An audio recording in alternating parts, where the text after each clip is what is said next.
Les hacíamos una radiografía tanto del tema en los empleos, en los trabajadores públicos, así como los privados. El tema de las prestaciones sociales, qué pasa con la seguridad social, los seguros médicos de los trabajadores, son muchos los temas que están involucrados con la estabilidad del trabajador. Claro, es que todo eso son derechos económicos y sociales que todo Estado debería garantizar.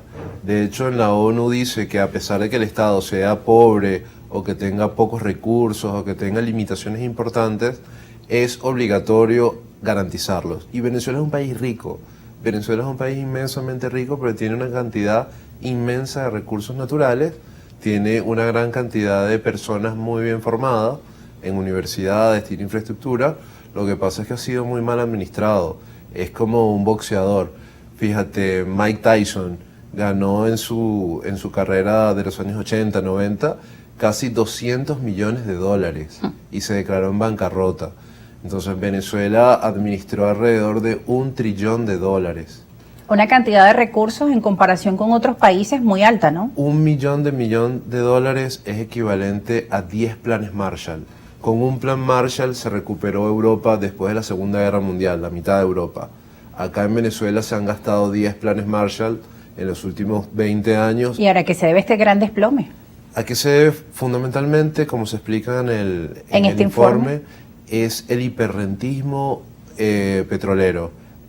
Todos los males que se habían visto en las administraciones rentísticas del petróleo, de Carlos Andrés Pérez I, por ejemplo, en los años 70, de Luis Herrera, de Lucinche, etcétera, se multiplicaron por 20, por 30, por 40. Se gastó demasiado dinero en obras que no se concluyeron, por ejemplo con las de Odebrecht. Se sobrevaluó la moneda tremendamente, se estimuló la fuga de capitales y desgraciadamente la corrupción. El tema de Cadivi. La corrupción con Cadivi y con otras herramientas se maximizó. Bueno, hay varias investigaciones que hemos hecho donde la gente decía que importaba escobas desde Colombia y las pasaban por la trocha otra vez después de importada y le daban varias vueltas y las cobraban varias y varias veces. El mismo ganado lo importaban ficticiamente. Para dar un dato y cerrar este punto que es importante, sí. En 2003 toda la importación de carne importada en Venezuela eran solo $10 millones. Solamente se importaba alguna carne exótica, ¿no? Un Angus, algún Wagyu japonés.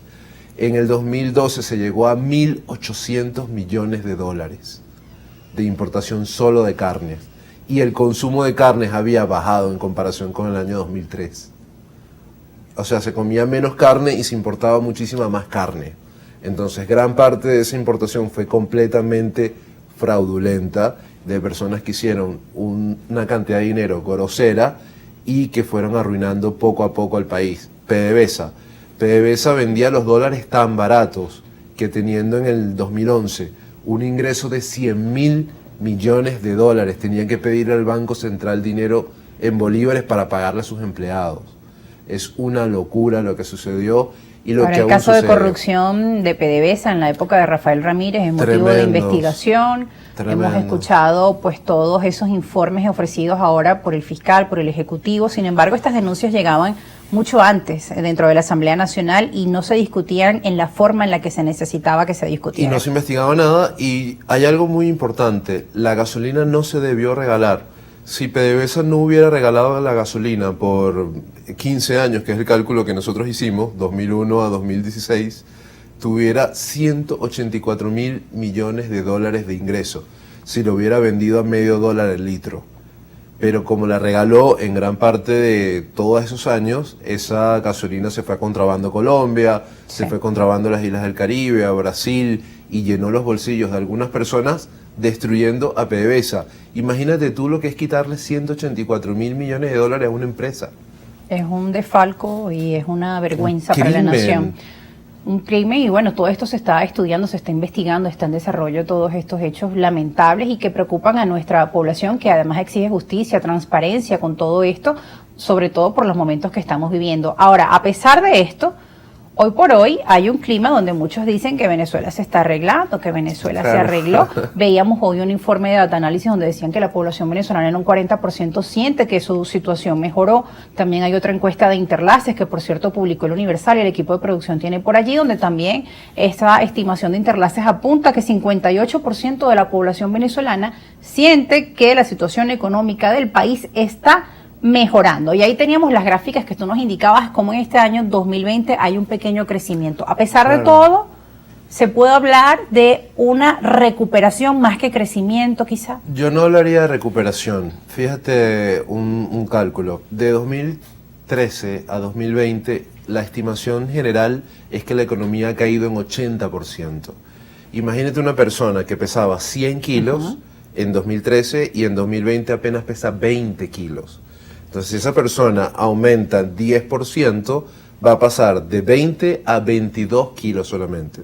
Está a años luz de sus 100 kilos. Al ritmo que estamos teniendo en estas cifras, ¿cuándo se podría hablar entonces de una recuperación para Venezuela? Al 5% probablemente en 30 años pueda la economía venezolana llegar al 2013. Ahora, si pasan hechos que cambien la situación a nuestro favor, por ejemplo, es noticia también el tema de las sanciones, que la Unión Europea las está evaluando, en el sentido de que si caminan los diálogos entre el gobierno venezolano con la oposición, podrían reevaluar el tema de las sanciones. Ha sido publicado también por diferentes medios de comunicación y los tienen allí ustedes también allí en pantalla. Es una de las noticias que está dando hoy la vuelta al día en los portales de información económica. Borrell, sanciones de la Unión Europea contra Venezuela son reversibles en función de la evolución del diálogo. Además, dijo: ahora es el momento propicio para una salida política negociada a la crisis venezolana. Las sanciones de la Unión Europea contra Venezuela son reversibles en función de la evolución de la situación. Dijo que además dijo que iba a hacer lo posible para que el 2023 sea un año de esperanza para Venezuela y consideró que el primer paso esencial es la hoja de ruta, debe ser un acuerdo social y humanitario seguido de una agenda política para poner al país de regreso a un camino democrático y sostenible. Bueno, esto por parte de la Unión Europea. También se ha hablado con Estados Unidos la posibilidad de que este tipo es el mismo discurso, que a medida que estas negociaciones de México o los diálogos entre el gobierno y la plataforma unitaria avancen en el sentido de estas elecciones que ellos han denominado como libres, justas y transparentes, se podría avanzar en la evaluación de reevaluar el tema de las sanciones a Venezuela, motivados también por el tema de la guerra y la crisis energética. Yo siempre he sido partidario de eliminar todas las sanciones. Las sanciones a la economía son injustas, son absurdas y son una forma de empeorar la situación económica bastante cruel. Las sanciones quizás se plantearon con la idea de empeorar la situación social y que la gente saliera a la calle y combatiera al gobierno o alguna monstruosidad. Un estallido. Similar, buscando un estallido, un quiebre, un colapso. Yo creo que hay que eliminar todas las sanciones a la economía nacional y que la eliminación de esas sanciones a la economía nacional debería ir casada con acuerdos formales y puntuales donde el gobierno ceda y donde el gobierno de alguna manera tenga una actitud proactiva para liberar presos políticos, para encarcelar a los policías y militares incursos en violaciones a derechos humanos, en torturas, en desapariciones, que haya las garantías para una elección democrática, libre, justa, abierta, que se le quite la judicialización a los partidos. Esas son cosas que pudiera hacer el gobierno muy rápidamente. La llave para mejorar Venezuela drásticamente y rápidamente la tiene el gobierno. Si el gobierno tuviera una actitud mucho más sensible ante la crisis y mucho más abierta para academias, gremios, organizaciones sociales, oposición que quieren la mejora del país, se pudiera dialogar, conversar, discutir esas reformas y hacerlas rápidamente.